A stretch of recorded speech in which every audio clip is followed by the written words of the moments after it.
It's definitely one of the more confusing aspects of photo editing. One, because there are quite a few effective ways of applying this inside of Lightroom. And two, it can be difficult to tell when you've added too much or maybe too little or just the right amount.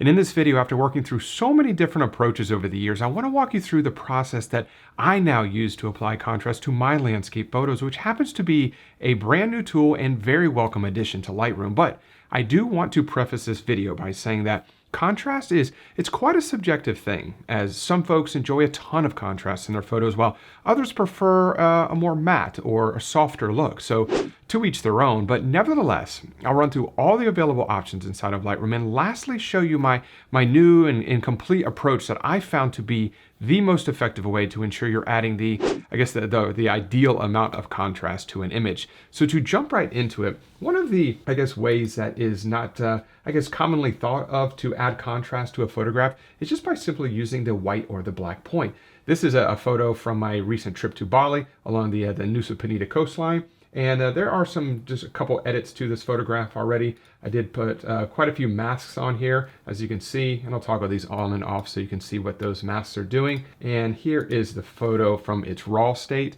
to where it is at right now. But there is literally no contrast, no contrasting items added to this photograph whatsoever. But one of the ways that people don't think about, like I mentioned before, is the white point and the black point. And that is definitely a way to add contrast to the photograph. So if I look at the histogram up here and I push this over to the right, you can see that that is starting to push the histogram over to the right, adding a little bit of white there.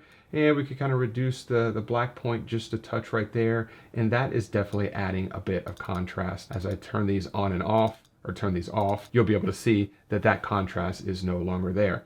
Now, another way, and I'm not going to spend too much time going over these because a lot of this is kind of obvious stuff, but another way to add contrast to a photograph is using the sliders inside of the present section. So clarity, texture, and definitely dehaze. So if I wanted to come over here to the clarity section and kind of boost this up, you can see what that's doing. And it's making the darkers dark. It's making the whiter areas a little bit brighter. You can really see this if I zoom into this area right here. Let me pull this up a touch and I'll rock this back and forth. So you can see that the darker area is definitely getting a little bit darker. The area right here on the cliffside is definitely getting a little bit brighter. And as I rock this back and forth, you can see what that is doing. Because at the end of the day, ultimately, it's kind of what contrast really is. You know, you're making the darker areas a little bit darker, making the brighter areas a little bit brighter, and it's making that difference, that tonality difference between those two tonal ranges greater. So that it creates the illusion of additional contrast. And you can also do the same exact thing with the texture slider as well. So once again, let me zoom into this area here, reset this to 0, and let's take the texture slider and just kind of rock this back and forth. And you can see what that's doing is definitely more subtle than clarity. And in my opinion, texture doesn't add near as much luminance as clarity does. You know, if we go back to clarity again and rock this back and forth, it's really making those highlights much, much brighter versus what texture actually is doing. As you can see right there. So clarity and texture, definitely another way that you can add contrast to an overall photograph. Now dehaze. Dehaze is a really good way to not only dehaze a photograph, kind of get rid of that hazy atmosphere, but also add contrast to your image as well. But you really do want to be careful. You know, whenever you're adding contrast to a photograph, it's definitely increasing the overall saturation of that photograph as well. So sometimes when you add a ton of contrast, you're going to have to reduce the saturation because your colors are going to look a little bit out of whack or a little bit, unrealistic. And dehaze is powerful, but you really want to be careful with it. So if we come over here to the dehaze section, let me zoom out and kind of bring this up. And I'll bring it up to a very unrealistic level, but you can see what it did to all the colors in the photograph. It made it extremely, extremely saturated. You know, a more realistic value would be something like this right here. But as I turn this on and off, you can see what that is doing to the photograph. So dehaze is once again another fantastic way to add contrast to a photograph. Now, of course, you have the contrast slider as well, which is super, super obvious to use. You know, you just basically just bring the contrast up and down like this right here. This is not my favorite way to add contrast to an image, mainly because I think it makes the darks a little bit too dark. You know, if you look at this area down here in the bottom left-hand corner, it's getting super, super dark. You know, I'd want to bring the shadows up to kind of compensate for that. But the contrast slider is definitely not one of the approaches that I use more often. Now, a great tool to add contrast. And this is not the new feature. This isn't the new technique that I use, but you can definitely, of course, use the tone curve. The tone curve is absolutely fantastic for using or for applying contrast to a photograph. And I understand how intimidating the tone curve can be, but there's a little trick in here that I think a lot of people aren't aware of that is actually inside of Lightroom. So if we come down here to the tone curve, and if you're not comfortable manipulating this tone curve in different ways, that's not a problem at all. You don't have to do that. I'm gonna come back here and reset it to linear.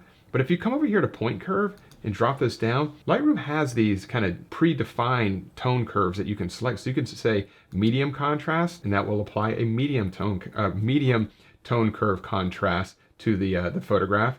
And I can toggle this on and off, and you can see that difference. And if that's not enough contrast, you can come down here again and add strong contrast. And once again, toggle that on and off. And I think that that's a fantastic way to kind of get your feet wet a little bit, to start testing out the tone curve if you're not super comfortable using it. That's a very, very easy way to go about it. Now, the technique that I like to go through is, it's like I said at the beginning of the video, I've used so many different techniques and combination of techniques over the years, and I've always struggled with contrast. From my experience, I usually would add too little contrast to a photograph. And it seems like most people, when they're starting out, it's one way or the other. You're either adding too much contrast to your photographs or not enough.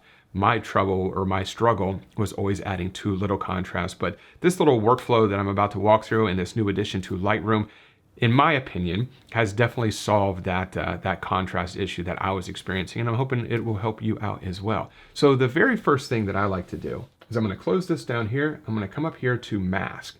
So I'm going to select mask, and I'm going to hit create new mask.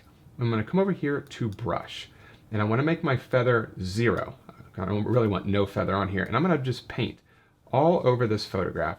Now you want to make sure that you have auto masks unchecked, because you literally want to cover every single bit of this photograph with this mask, as we have done right there. I'm going to double click this, and let's just name it contrast to stay organized.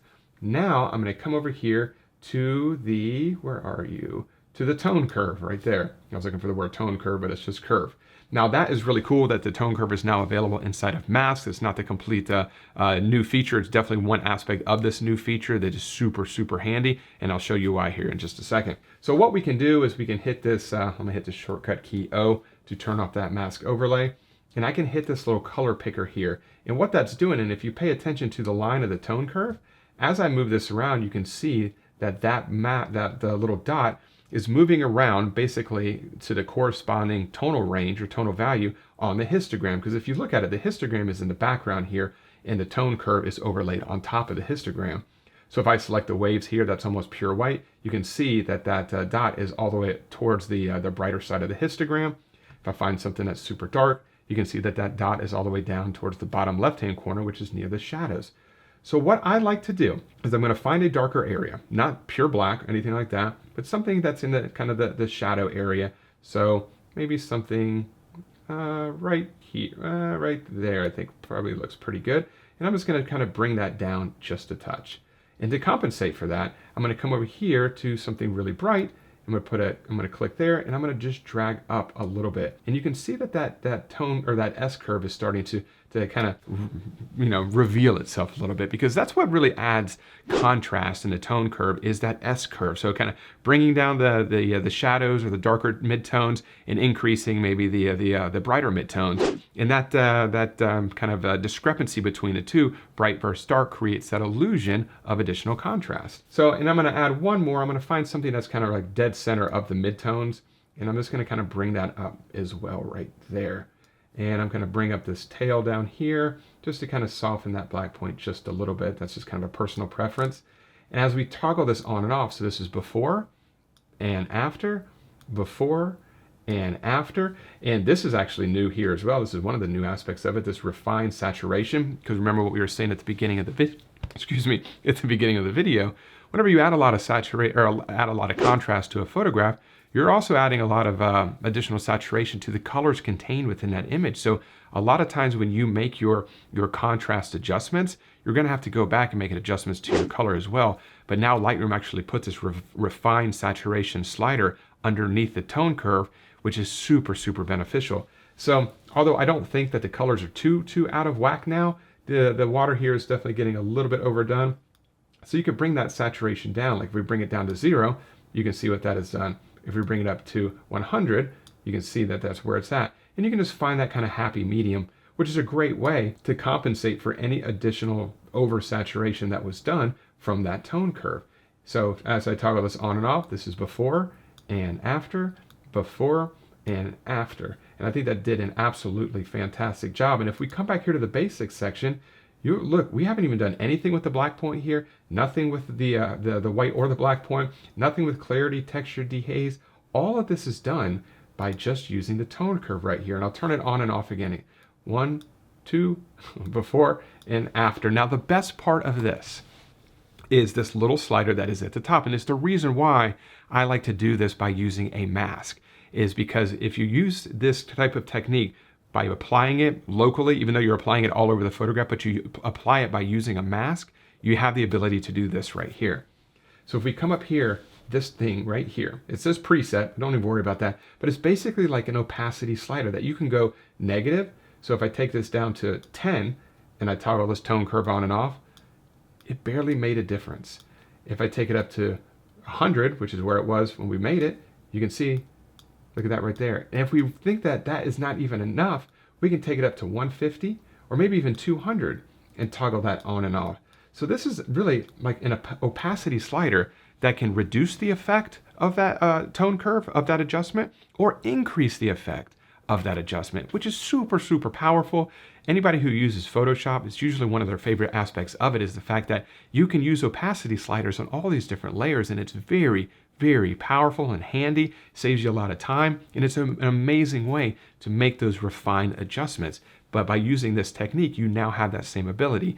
So by coming up here, you know, if we think that that is just a little bit overdone, we can just reduce it just a little bit and toggle this on and off.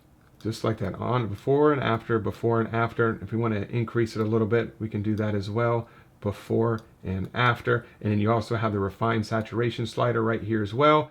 And that is amazing right there. So that workflow right there, by using a mask and masking out the entire photograph, going down to the tone curve, using the point selector, picking very specific tonal ranges on your image to create that S curve. You have the refined saturation slider underneath the tone curve, and then you have that opacity slider at the top, which is really the main reason why you want to, or at least the main reason I like to do this technique by using a mask.